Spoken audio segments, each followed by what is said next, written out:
Muy buenas tardes. Mi nombre es Daniel Crespo. Soy profesor de la Universidad San Francisco de Quito, en Quito, Ecuador, y dicto cursos de humanidades y de relaciones internacionales, tanto en esta universidad como previamente lo hice en la Universidad de los Hemisferios. Y en esta ocasión quisiera compartir con ustedes algunas reflexiones en torno al Decenio Internacional de las Lenguas Indígenas 2022-2032. Quiero agradecer a la Embajada del Ecuador en Canadá por brindarme esta oportunidad de compartir estas reflexiones con ustedes, tanto con mis compatriotas viviendo en el país del norte, así como con aquellos canadienses o personas de otros orígenes que estén interesadas en la cultura ecuatoriana, en conocer a nuestro país y también, por supuesto, en las reflexiones del pensamiento que se produce en estas latitudes. Dicho esto, es importante que hablemos un poco sobre lo fundamental de preservar, de mantener las lenguas que en nuestro mundo existen, en especial las lenguas indígenas que cada vez se encuentran en un mayor riesgo de desaparecer.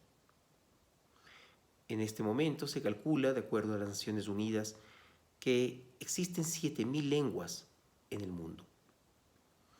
De estas 7.000 lenguas, 2.500 lenguas están en peligro de extinción. Son habladas por grupos muy pequeños, a veces de centenares, inclusive de decenas de personas. Esto no es algo exagerado, porque desde el año de 1950 han desaparecido, o por lo menos se ha podido documentar la desaparición de 250 lenguas. Estamos, por lo tanto, ante un mundo en constante cambio. Pero en ese constante cambio también existe la posibilidad de que mucho de lo que ha sido la historia del legado humano se vea en peligro de desaparecer. En este momento existen, por supuesto, lenguas que tienen un alcance global. Lenguas que son habladas por porcentajes muy amplios de la población humana. Tenemos, por ejemplo, pues en un primer lugar al inglés. No tanto como primera lengua materna, sino que sus porcentajes se ven incrementados gracias a que es la segunda lengua de un número muy importante de personas en el mundo.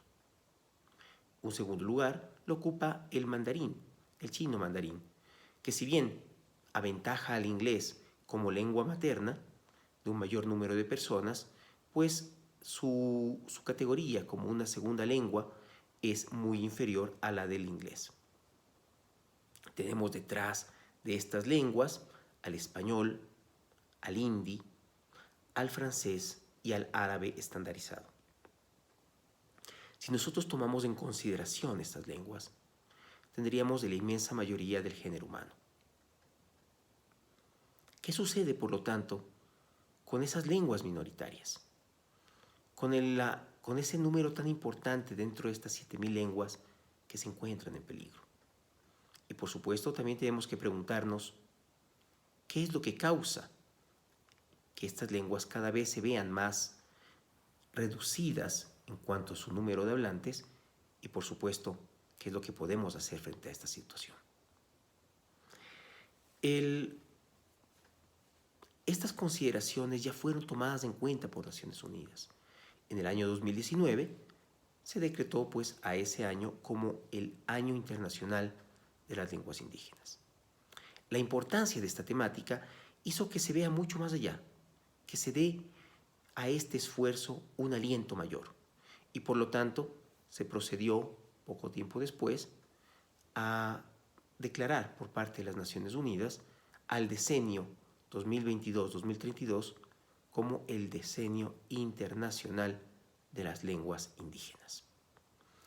Y por supuesto, dentro del esquema de Naciones Unidas, se trata de la UNESCO, de la entidad encargada de fomentar la difusión no solamente de los objetivos de este decenio, sino pues de llevar mucho más allá estos postulados que se articulan también con los objetivos de la Agenda 2030. ¿Qué es lo que lleva, por lo tanto, a que las lenguas desaparezcan, se encuentren en riesgo de extinguirse, de dejar de ser? Pues esto es multicausal. Podemos hablar de la globalización, de cómo las asimetrías en este mundo global en el que nosotros vivimos priorizan digamos, pues, los valores, los patrones de las culturas hegemónicas en este proceso globalizador, que por lo tanto se transforma en un proceso uniformizador. Volveré sobre esto en breves minutos. La urbanización, el desplazamiento de la población del campo a la ciudad, haciendo que justamente los grupos minoritarios que tal vez se encuentren en las zonas rurales, al tratar de encajar en las grandes ciudades, también lo hacen perdiendo sus usos, sus costumbres, su lengua. La migración, que no tiene que ser exclusivamente interna dentro de un país, sino también hacia otros países, lo que conlleva procesos de adaptación y de aculturación. Y también el cambio climático, que de alguna manera pues incide en algunos procesos migratorios, como puede ser en este momento el de la población de Kiribati hacia países isleños aledaños como Australia.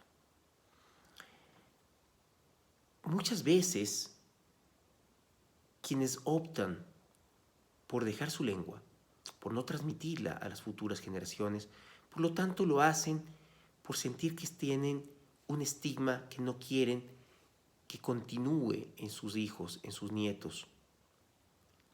Discriminaciones estructurales, racismo, la falta de oportunidades que se puede llevar ligada al no sentirse identificado con la cultura mayoritaria en sus países, hace que poco a poco las nuevas generaciones sientan que esa lengua ancestral con la que sus padres, sus mayores se sentían identificados, pues para ellos más bien sea un lastre. Yo voy a centrarme en este video en la primera de estas causas, sobre el impacto de la globalización en la desaparición de las lenguas humanas. La globalización es un proceso que como tal no tiene ideología. Es verdad que podemos hablar en términos de política internacional, de globalismo, de glocalismo, de nuevos regionalismos. En efecto, es así. Pero cuando hablamos de esto se refiere a posturas frente a procesos que ya no tienen marcha atrás. La globalización como tal, en las últimas décadas, de la mano de la revolución de las tecnologías de la información, del aparecimiento de las redes sociales, de la comunicación en tiempo real, ha hecho que de alguna manera se acelere ese proceso que justamente el sociólogo canadiense Marshall McLuhan, algunas décadas atrás, ya analizó cuando teorizó sobre su concepto de la aldea global. Cada vez funcionamos más como una aldea, nos decía McLuhan. Una aldea en la cual poco a poco esas interconexiones comienzan a homogenizar nuestras percepciones, nuestras opiniones, nuestra visión del mundo. Y en momentos como el actual, donde por ejemplo, mientras yo estoy en Quito, ustedes quienes están observando este video probablemente se encuentren en algún punto de la geografía canadiense. La posibilidad, por lo tanto, que nos brinda esto tiene muchos puntos favorables. Eso es verdad. Pero también es cierto que en el proceso de globalización no todos juegan con las mismas reglas. O mejor dicho, las reglas son las mismas para todos, pero el peso relativo en esta globalización no es el mismo. Las relaciones culturales en la globalización son asimétricas. Esto significa que existe una diferencia importante entre quienes conducen la globalización y quienes se encuentran simplemente arrastrados por este proceso.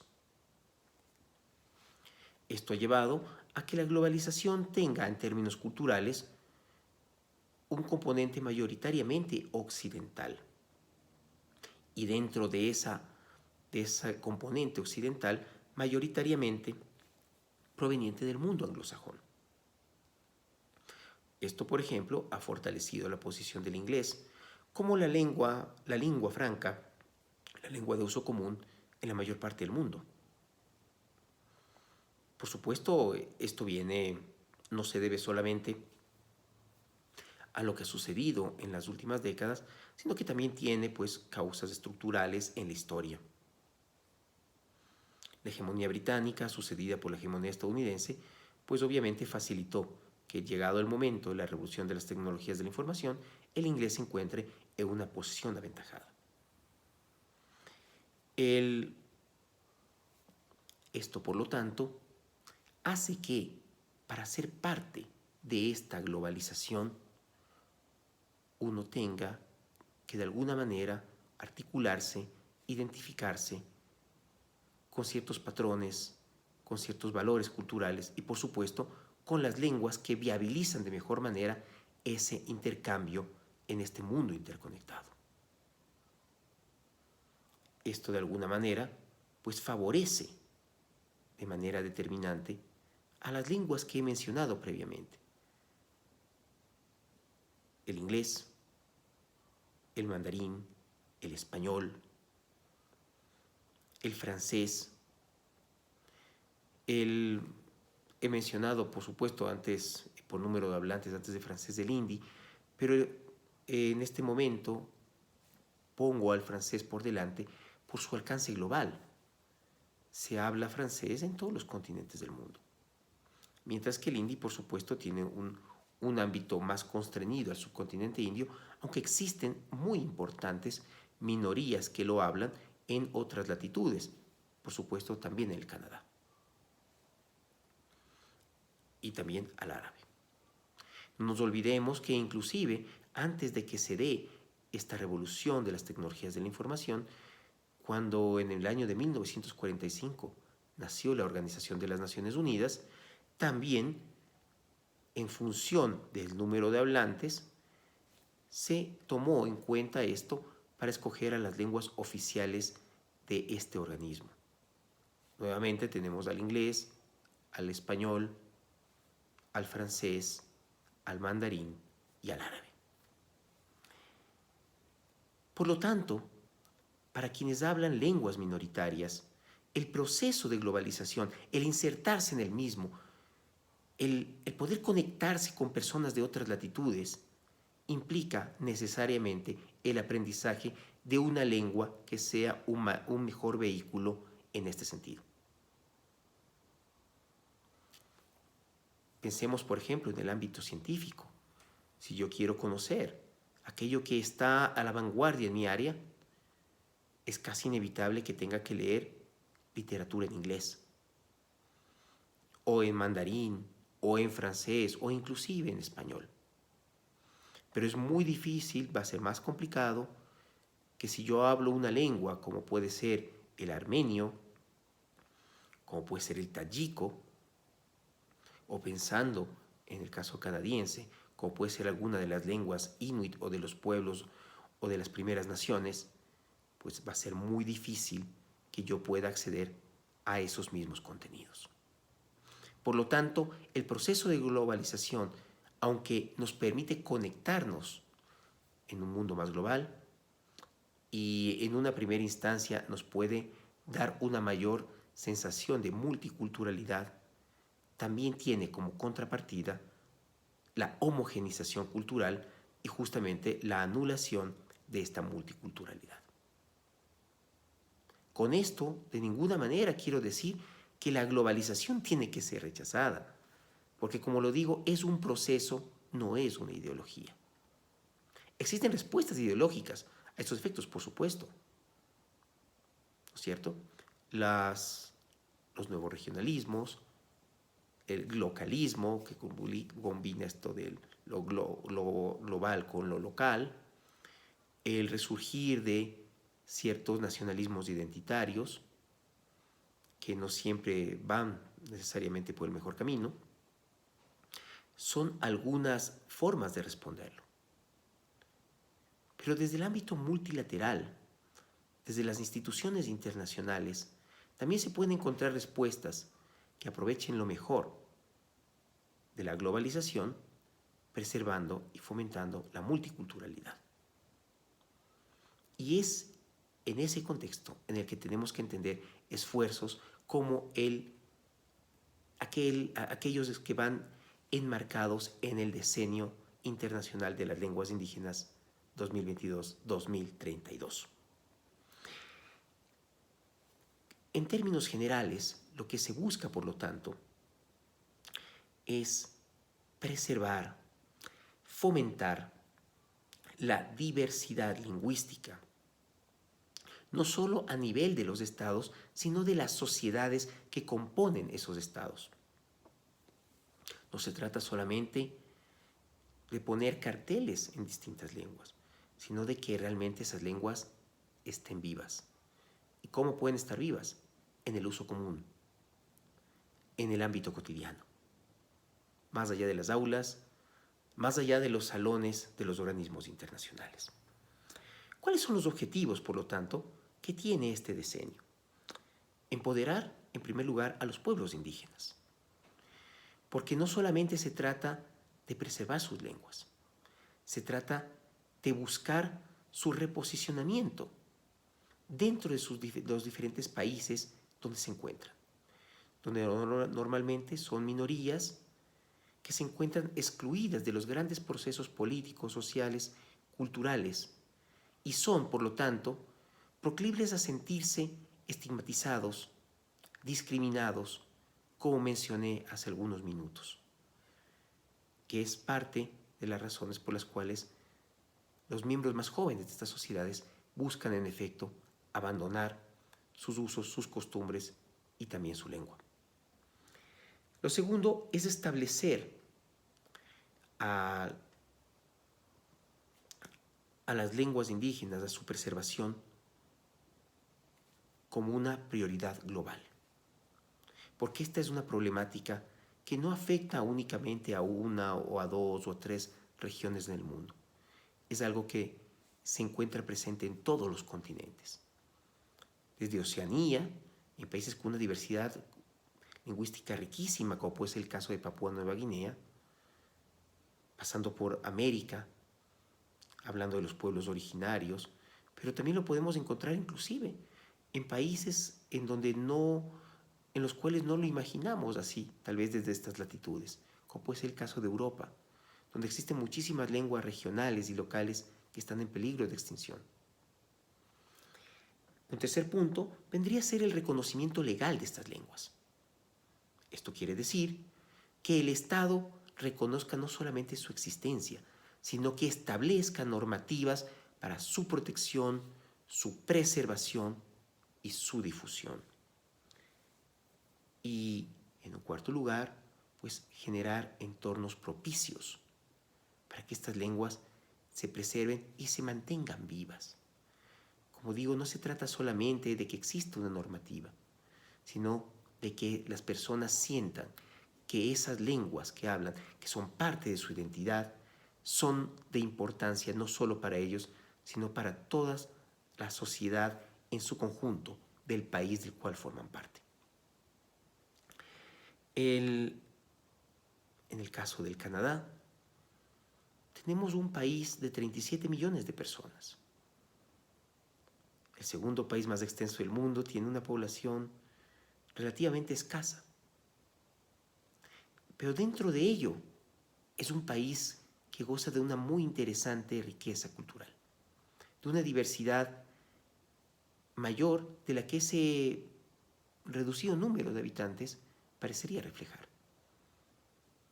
tenemos, en el caso del Canadá, existen dos lenguas oficiales, el inglés y el francés. Pero también existen, y se fomenta y se preserva, las lenguas de las llamadas primeras naciones. Y también, como parte de esas lenguas originarias, las lenguas inuit. De esa manera, estos dos grandes grupos pues incluyen una serie de lenguas emparentadas entre sí que es necesario preservar y conservar. Y por supuesto, al ser un país marcado por la migración, también existen las diversas lenguas propias de esos grupos que en las últimas décadas especialmente han ido asentándose desde diferentes puntos del globo, Europa, América Latina o el sudeste asiático. Dicho esto, es importante que entonces reconozcamos que esa diversidad enorme del mundo, esa riqueza, pasa también por la preservación de todo aquello que nos distingue, pero al propio tiempo nos une como un solo género humano. La globalización nos ha permitido tener una comunicación en tiempo real imposible en todos los momentos anteriores de la historia. Y que podamos conocer, contactar, conectar con esas otras realidades. Pero al propio tiempo,